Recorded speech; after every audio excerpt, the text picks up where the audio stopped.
Hello বন্ধুরা, তোমরা কেমন আছো? আশা করি অনেক ভালো আছো। আমিও ভালো আছি।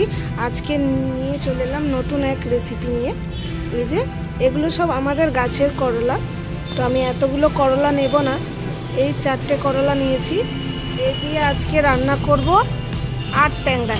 এই মাছটাকে আমাদের এখানে আট ট্যাংরা বলে, তোমাদের ওখানে কি বলে আমি জানি না। তো এই মাছটাই নুন হলুদ মাখিয়ে রেখে দিয়েছি। এটা আজকে এই করলা দিয়ে আট ট্যাংরা মাছের ঝাল করব। তো তোমরা দেখতে থাকো কিভাবে আমি রান্নাটা করি। রান্না করতে করতে তোমাদের সঙ্গে গল্প করব। এগুলো আমার সুন্দর করে কাটা হয়ে গেছে।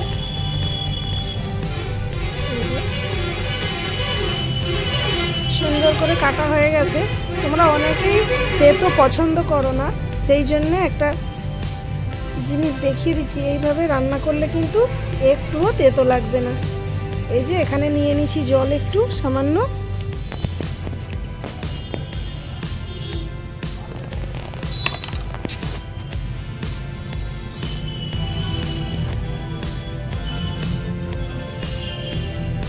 এখানে নিয়ে নিয়েছি জল।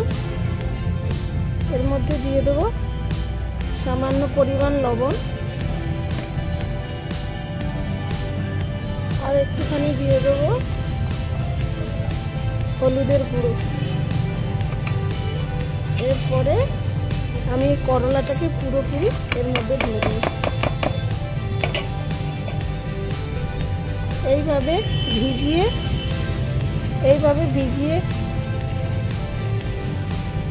15-20 মিনিট রেখে দিলে এর তেতোটা পুরো চলে যাবে, আর একটু রান্না তেতো লাগবে না। সুন্দর করে ভিজিয়ে দিয়েছি। এটা আমি এখন রেখে দেবো 15-20 মিনিটের জন্য।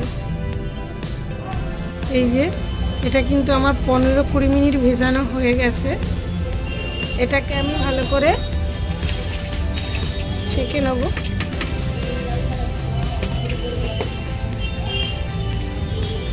আর একটু পরিষ্কার জল দিয়ে ভালো করে ধুয়ে নেব।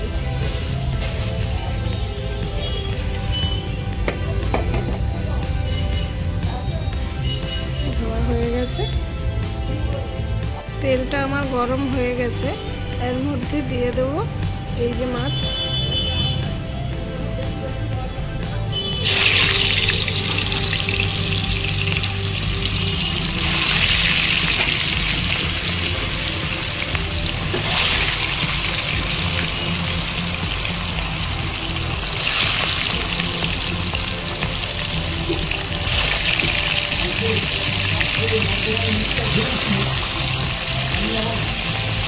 মাছগুলো আমার সুন্দরভাবে ভাজা হয়ে গেছে। এগুলোকে এবার ভালোভাবে তুলে নেব।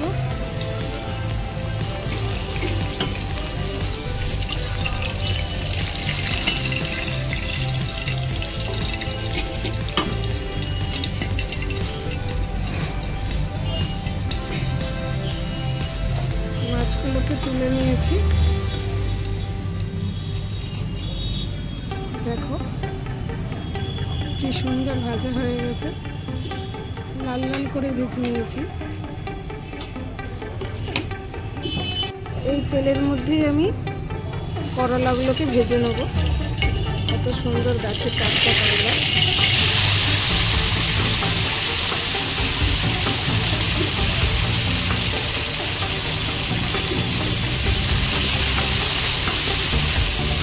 অসাধারণ দেখতে লাগে।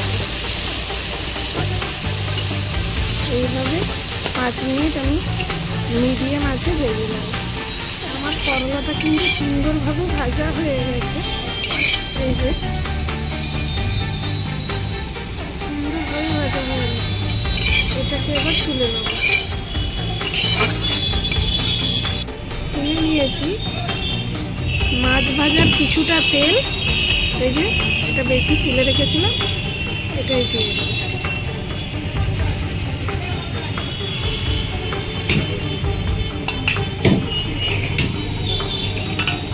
এর মধ্যে দিয়ে দেবো কেটে রাখা পেঁয়াজ। বাবা একটু বেশি পেঁয়াজ কেটে ফেলেছে, ওই জন্য দিয়ে দিচ্ছি। এতটা পেঁয়াজ লাগবে না, কিন্তু কাটা হয়ে গেছে, কি করব তাই দিয়ে দিলাম।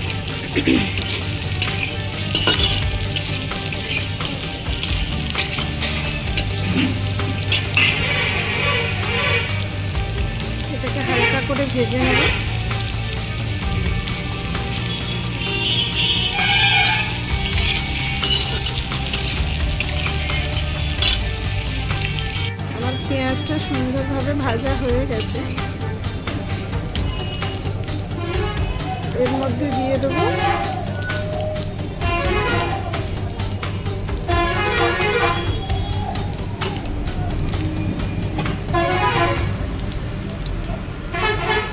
এক চামচ আদা রসুন বাটা।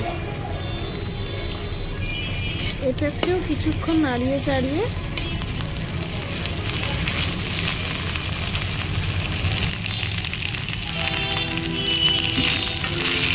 আদা রসুনের কাঁচা গন্ধটা চলে গেছে।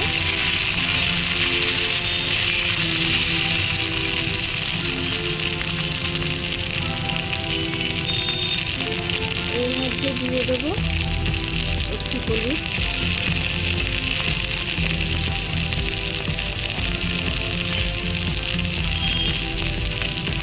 লঙ্কার গুঁড়ো। লঙ্কাটা অবশ্যই আপনাদের পরিমাণ মতন দেবেন।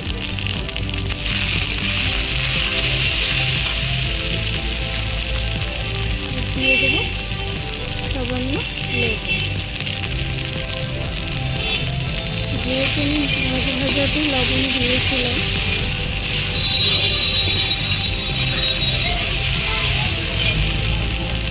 এগুলোকে সব সুন্দর করে মশলাটা কষানোর জন্য দিয়ে দেবো পরিমাণ মতো জল।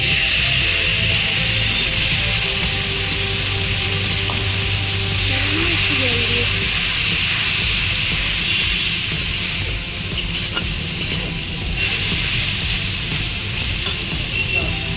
যতক্ষণ জলটা শুকিয়ে আসছে, আমার মশলা দিয়ে তেল ছেড়ে দিয়েছে।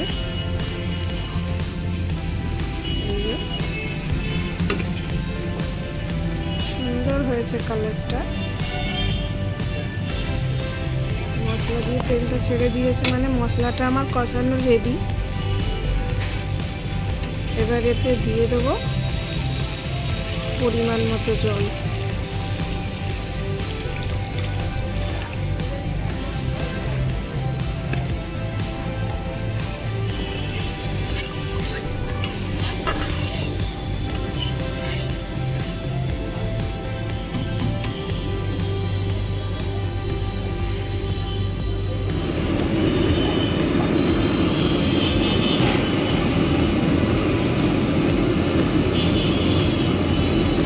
ফুটে আসলে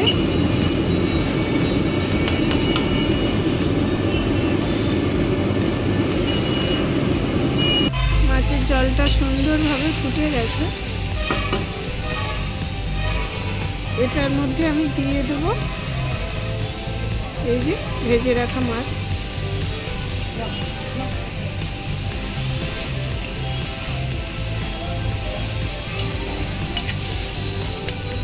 বাবা আর আমি দুজন খাবো, তাই আমাদের অল্প রান্না।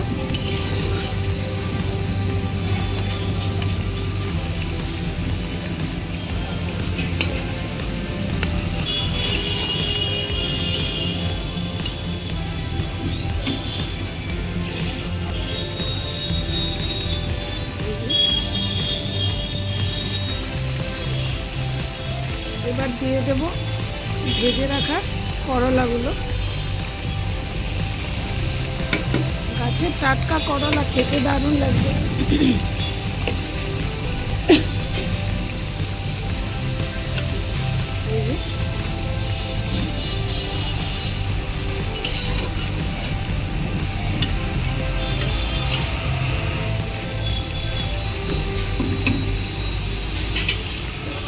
এবার একে ঢেকে রেখে দেবো আরও 5 মিনিট। এই যে মাছ রান্নাটা কিন্তু আমার প্রায় কমপ্লিট।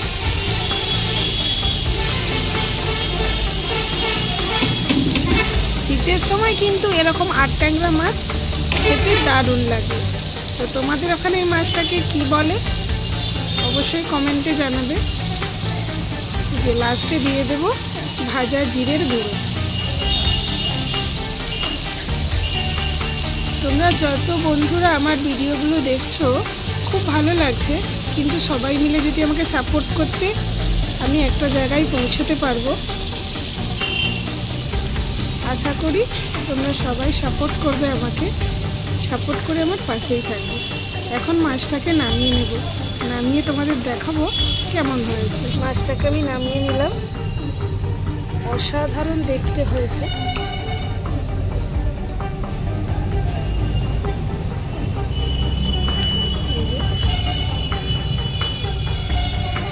ভিডিওটা যদি ভালো লেগে থাকে অবশ্যই সাবস্ক্রাইব করে আমার পাশেই থাকবেন।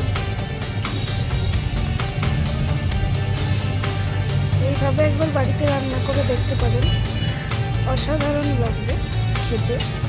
আর এরকম একটা তরকারি থাকলে আর ভাতের সঙ্গে কিন্তু দুটো তরকারি লাগবে না। ভিডিওটা যদি ভালো লেগে থাকে অবশ্যই সাবস্ক্রাইব করে আমার পাশেই থাকবেন। দেখা হচ্ছে নেক্সট ভিডিওতে। বাই।